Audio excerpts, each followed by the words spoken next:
बारे में थोड़ा नहीं होता। हरिपुर का विकास जो है ना, जी। बिल्कुल पिछड़ा हुआ एरिया है सब।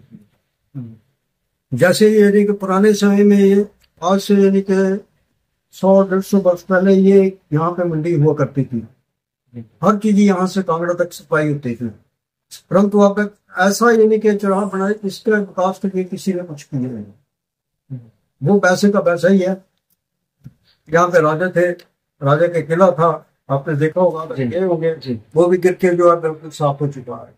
तो यानी कि हेरिटेज के जितने मंदिर हैं हमारे, देखो मंदिरों की हालत देखो आप, कोई पैसा नहीं आता है, आएगा तो पता नहीं लगता कहाँ गया। अब यहाँ पे भी ये तालाब था, तालाब के लिए भी पैसा आया था, 14 करोड़ रुपए आया था यहाँ। तो ये तालाब बना हुआ है, देखो आप जाकर खुद ही देख क्या है उसमें।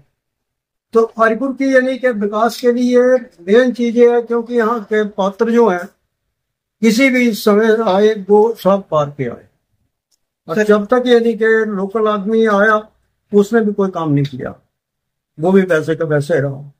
हरिपुर की लिफ्ट स्टेशन है, गाड़ियां कब की बंद हुई थी, ना हमारे एमपी ने उठाया, ना हमारे एमएलए ने सवाल उठाया कि लोगों को दिक्कत हो रही है कि वो आगे कैसे जाएंगे। ये 2-3 स्टेशन ऐसे हैं जैसे ट्रिपल है, हमसू है, इनके लिए कोई साधन नहीं है। और एक ट्रेन जो है वो साधन है। आज यानी कि पीछे यानी कि 1 साल से ट्रेनें बंद रही हैं इनकी, तो अब जाके इन्होंने बड़ा जोर डाल के 2 ट्रेनें चलाई हैं इन्होंने, सिर्फ 2 ऊपर जाएंगी 2 नीचे जाएंगी। उनकी टाइमिंग भी ठीक नहीं है, क्योंकि जाने वाला जो वापस नहीं आ सकता है और आने वाला जो वापस नहीं जा सकता है।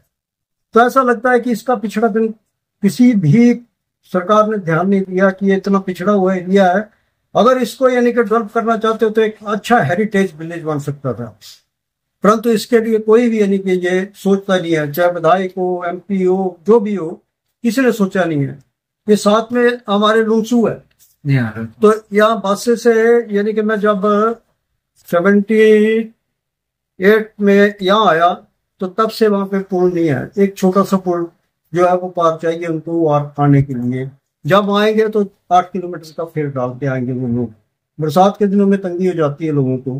तो मैंने यानी कि यहाँ पे अपने यहाँ मेजर जनरल रहे विक्रम सिंह जी, तो उस टाइम में कांग्रेस पार्टी में था, मैं प्रेसिडेंट था यहाँ पे जसवा यूथ का। तो मैंने उनसे यानी कितनी रिक्वेस्ट की, पर हाँ भाई हो जाएगा हो जाएगा, इनकार कोई करता नहीं और काम कोई करता नहीं, बस ही है। और इसका पिछड़ापन जो दूर होगा नहीं, क्योंकि जब तक अब हमें थोड़े हमारे मुख्यमंत्री महोदय जी हैं, वो उनके अंडर मैंने काम किया जब वो यानी कि यूथ के प्रेसिडेंट थे, तब मैं यानी कि यहाँ से यूथ का प्रेसिडेंट था। तो अब उन्होंने आस जगाई है हमें कि अगर इस बार हमारे यानी कि आप हमारी यानी कि कांग्रेस का यानी कि एमएलए आप देंगे तो हम आपको तरक्की जो है करेंगे। तो इससे ऐसा लगता है शायद कुछ बढ़ेगा। और लोगों का ट्रेंड भी इस बार ऐसा है कि नहीं, हम इस बार एक बार इन्हीं को जिताएंगे और हम मुख्यमंत्री से कुछ ना कुछ पाएंगे। और हमें उम्मीद है मुख्यमंत्री जो कहते हैं वो जरूर करते हैं।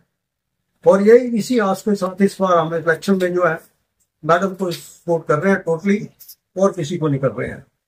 तो दो बार सर मेरा सवाल है कि 2 बार जो है तुषार सिंह जी एमएलए रह चुके हैं, उस पर कुछ बोलना चाहेंगे क्या?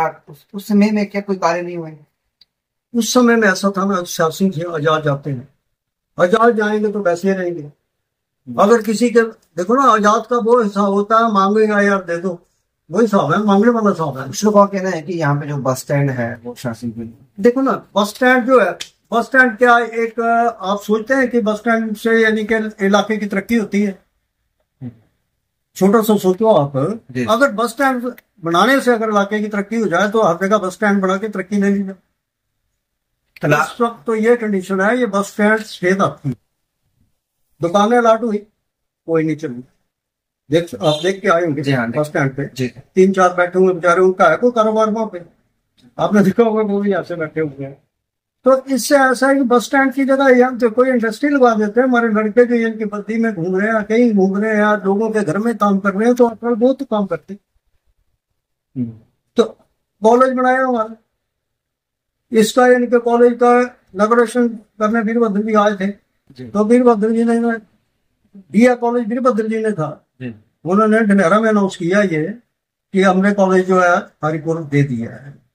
सब तस्वीर जो मैंने हरिपुर में दे दी है, यानी कि अभी बिल के टाइम में हुई है और डलेरा से अनाउंस की थी मैंने। पर उसके बाद यानी कि धीरे धीरे तरक्की हुई है, ये तहसील आ गई है, बस ये है, और तो है नहीं कुछ भी, आप देख चुके हैं। अब पीछे यानी कि सब डिवीजन आया, SDO PWD का आ गया है, और बाकी तो पहले से ही है।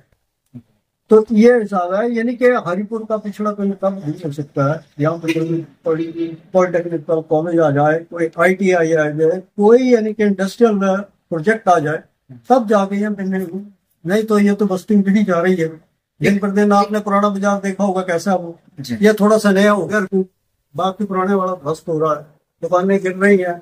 तालाब की बात कर रहे थे, तो तालाब की एक समस्या जो है हमारे बीच लोगों ने रखी कि वहाँ पे पेड़ में गिरते हैं तो उसका जो पानी का रिसाव हो रहा है कुएं निकालने वाला कोई नहीं है। हाँ। किसी ने आज तक निकाला नहीं, और ये कुओं का पानी खराब हो गया, वो ऊपर से जाके पानी लाते हैं, ये पानी पीने के काबिल नहीं रहा, और उसी कारण है, यानी कि उसकी गंदगी जो है सारी इसमें आ रही है। तो अभी कैंडिडेट को तो आपने चुन के भेजा था, MLA आपने बनाए थे, बनाया था ना। अब देखो, हमने यहाँ से 2 बार भेज दिया इनको, पर इस बार यानी कि एक तो वैसे भी नहीं बनता था। तो आप देखो, अगर TVT के टिकट पे लड़ेंगे, अगर जीत भी जाते हैं तो भी वैसे बैठना पड़ेगा जैसे पहले बैठे हुए थे। पहले आजाद थे तो चलो कम से कम काम तो हो जाता। जब BJP की टिकट वजह से बैठ जाएंगे, मान लो जीत जाते हैं, तो कैसे होगा काम? होगा हमारा कोई यहाँ का? आप ही सोचे, क्यों नहीं होगा? कितनी होगा? देखो ना, जब अपोजिशन आती है तो अपोजिशन का 5% काम होता है, 95% जो है अपने जितना भी होगा सरकार के जो नुमाइंदे हैं वही ले जाते हैं खींच के। फिर आपने, क्योंकि मेरे को तो पूरी उम्र ही हो गई, मैं इनके अंदर 18-20 साल का आया था इसमें जी। अब पिछले इनके 22 के टर्म से पीछे मेरे को इन्होंने पार्टी का टिकट भी देने अनाउंस किया था, पर फिर मैंने सोचा नहीं, मैं लड़ नहीं सकता हूँ, क्योंकि मैं उन दिनों रिटायर होकर आया था। तो रिटायरमेंट के बाद अभी मेरा को उतना जितना पहले था मेरा, ये वो था ही नहीं कुछ नहीं, लोगों के बात नहीं थी, कुछ नहीं था। तो फिर मैंने इनकार कर दिया, फिर विप्लव जी लड़े थे यहाँ से। तो ऐसे है, हम तो ये चाहते हैं कि हमें आदमी वो चाहिए जो हमारे इसका विकास करे, और अगर यही हालत रही तो ये पिछड़ता ही जाएगा, कुछ नहीं है यहाँ। निष्कर्ष क्या है अब अंत में? निष्कर्ष ये है कि जैसे अब हमने सोच रखा है कि एक बार, क्योंकि ये भी हमारे नजदीकी है, मैडम जो कमलेश जी है अपने ही है, क्योंकि नाम को पर दूर नहीं है जी। हाँ। और लड़की है यहाँ की, तो हम सोचते हैं नहीं, एक बार हम इनको बना दें, फिर हम इनको अगर 5 साल ये काम 3 साल करेंगे काम तो ठीक है, नहीं करेंगे तो फिर कुछ हो आएगा, यही होगा ना। ठीक है, इससे ज्यादा कुछ नहीं हो सकता है। Okay sir, thank you so much.